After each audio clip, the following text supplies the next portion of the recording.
Se katselee koko ajan viivaan, sille Kousa tekee oman liikkeelle, sitten Kousan yritys.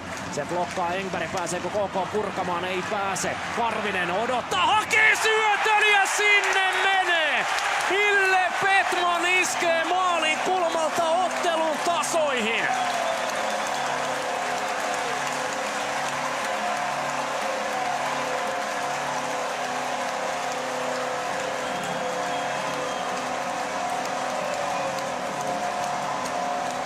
Kapteeni Petman huudattaa kotiyleisöä minuutti 11 sekuntia ennen summeria, mutta katsokaa Roni Karvisen malttia.